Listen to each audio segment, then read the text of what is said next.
Okay, guys, this is going to be really controversial, but why do veterinarians hate raw food diets so much? So as you guys know, I say really whatever's on my mind, and this is really just my opinion on this matter.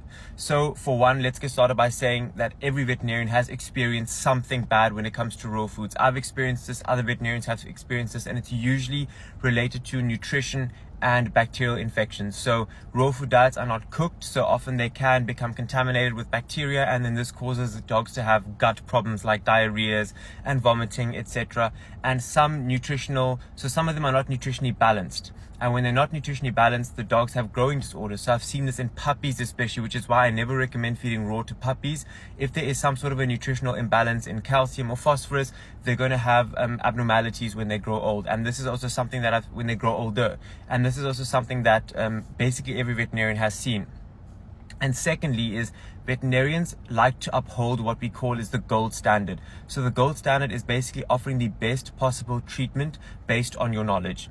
And when it comes to sort of the diets that veterinarians offer, it's usually always going to be a science diet or something that is science-based. They will never recommend something like a raw diet, also because they've seen so many issues with the raw diet. So it's just not in a vet's nature to offer something to a client if they don't think it's the best thing. And that leads me to my third point, which is the lack of research. So there is a lack of research into raw diets, into the benefits of raw diets, and the lack of research as a whole, which is why many vets won't recommend them.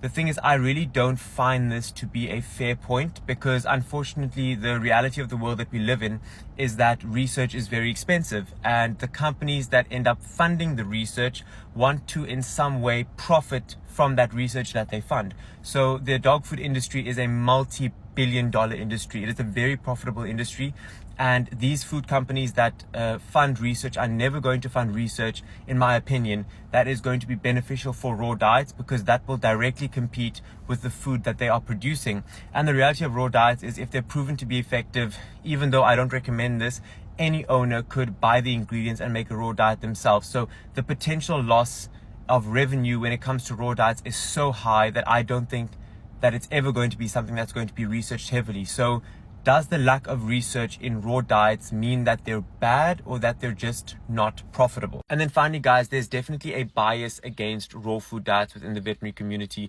If you are a vet that almost stands up for raw food diets, you can be stigmatized, and I've seen this in certain instances within the veterinary community.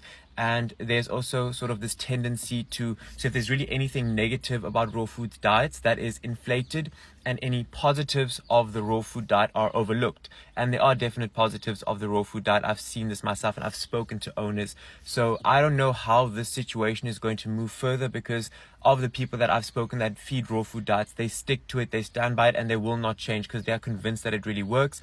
And I think many veterinarians are not going to ever consider even recommending raw food diets because of the lack of research into it, and just because it's so opposite to what we've been taught and what we know and what we're comfortable with. So I really just think that this is an issue that might keep going on for a long period of time.